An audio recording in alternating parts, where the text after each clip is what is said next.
ఆస్తులు అంతస్తులను సర్వం త్యాగం చేసిండ్రు. కుటుంబానికి నిల్వ నీడ లేకుండా ఉన్నదంతా ప్రజలకు పంచించిన వాళ్ళను ఉద్యమకారులు అన్నారు, జాతిపితలు అన్నారు. ఆ విధంగా ఈనాడు రావి నారాయణ రెడ్డి గారి కుటుంబం 100 ఎకరాల భూములను పంచితే ఉన్న పదవులను పార్లమెంట్ సభ్యుడిగా దేశంలోనే అత్యధిక మెజారిటీతో గెలిచిన రావి నారాయణ రెడ్డి గారు ఎంపీగా ఎమ్మెల్యేగా పనిచేసి నాకు పదవులు వద్దు అని తృణప్రాయంగా భావించే ప్రజాక్షేత్రంలో ప్రజలకు ఆదర్శంగా నిలబడితే వారిని ఏమనాలి? వచ్చిన తెలంగాణ రాష్ట్రంలో పదవులన్నీ మీరే తీసుకుంటారు.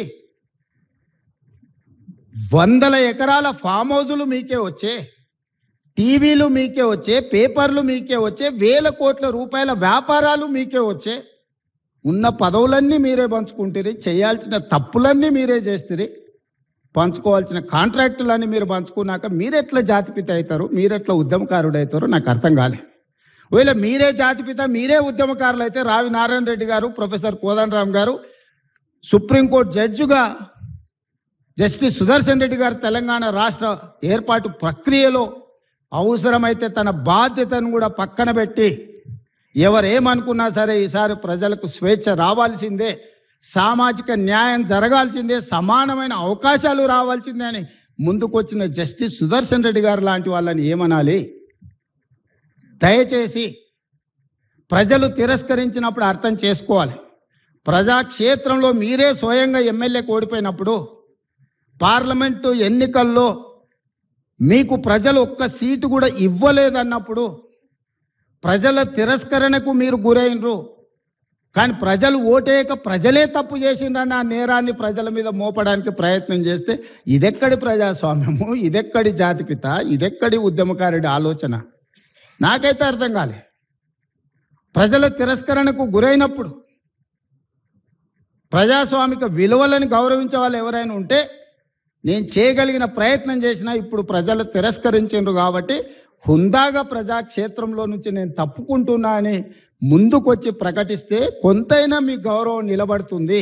రాజకీయ పార్టీలు ఒక పరిస్థితిలో వైఫల్యం చెందినాయి అనుకున్నప్పుడు అన్ని రాజకీయ పార్టీలు కలిసి ఒక పొలిటికల్ జేఏసీ పెట్టుకొని ఆ జేఏసీకి చైర్మన్గా ప్రొఫెసర్ కోదండరామ్ గారిని పిల్లలకు పాఠాలు చెప్పుకునే పంతులను మనం ముందులో పెట్టుకొని తెలంగాణ రాష్ట్రాన్ని సాధించినాం. వారు ఉద్యమకారుడు కాదా? ఉద్యమాన్ని నడపలేదా? రాజకీయ పార్టీలను అన్నిటిని ఒక తాటి మీదకి తీసుకురాలేదా? కుల సంఘాలను, మత సంఘాలను, చివరికి బిచ్చగాళ్ళ సంఘాన్ని కూడా ఏకం చేయగలిగిన శక్తి, రిక్షా దొక్కుకునే సంఘాలను కూడా ఏకం చేయగలిగిన శక్తి ప్రొఫెసర్ కోదండరామ్ గారు ఆ రోజు బాధ్యత నిర్వహించలేదా? ఇదే రావి నారాయణ రెడ్డి ఇదే హాల్లో అన్ని రాజకీయ పక్షాల సమావేశాన్ని ఏర్పాటు చేసి జానారెడ్డి గారి ఇంటికాడ నుంచి నాకు తెలిసినంత వరకు ఇక్కడికే వచ్చి ఆనాడు తెలంగాణకు అనుకూలము కాదు, ఆ తెలంగాణకు వ్యతిరేకం కాదు, ఆర్ఎస్యు నుంచి ఆర్ఎస్ఎస్ వరకు, కమ్యూనిస్టుల నుంచి కాంగ్రెస్ వరకు ఏకం చేసి తెలంగాణ ఉద్యమాన్ని ముందుకు నడిపించిన ప్రొఫెసర్ కోదండరామ్ గారు ఉద్యమకారుడు కాదా? మరి అలాంటి ఉద్యమకారుడైన కోదండరామ్ గారి ఇంటి తలుపులు బద్దలు కొట్టించి పోలీసులతో ఈడ్చుకపోయేటంత నేరం కోదండరామ్ గారు ఏం చేసిండ్రు? మీరు అధికారంలో ఉన్నప్పుడు ఉద్యమకారులకు జరిగిన అవమానం మీరు అప్పుడే మర్చిపోయినరా? మీరు చేసిన అవమానం అని నేను వారిని అడుగుతున్నా. నిన్నెవరు తలుపులు బద్దలు కొట్టలేదే, నిన్నెవరు ఈడ్చుకొని రాలేదే, చేసిన తప్పులకు మీకు నోటీస్ ఇచ్చారు, సార్ మీరు రాండి అని. లేదు నా వయసు కొంచెం ఎక్కువ ఉంది, మీరే వచ్చి తీసుకురండి అంటే, సరే సార్ మీరు అధికారిక నివాసం ఉంది కదా మీరు అక్కడ ఉంటూ వస్తామంటే, లేదు లేదు లేదు నేను ఎక్కడనో ఫామ్ హౌస్లు ఉంటే ఎక్కడ ఉంటే అక్కడ బాత్రూమ్లు ఉంటే బాత్రూంలోకి వచ్చి రాసుకోండి అంటే, ఇదెక్కడి జాతిపిత విధానము? ఇదెక్కడి ఉద్యమకారుల విధానము?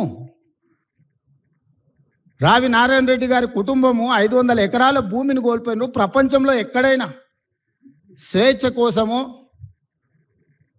ప్రజల యొక్క హక్కుల కోసం కొట్లాడిన వాళ్ళు, చెగువీరా నుంచి మొదలు పెడితే రావి నారాయణ రెడ్డి వరకు ఎవరినైనా చూడండి, సర్వం కోల్పోయినారు, సర్వం కోల్పోయినారు. నేల కొరిగిన వాళ్ళు వేలాది మంది ఉన్నారు.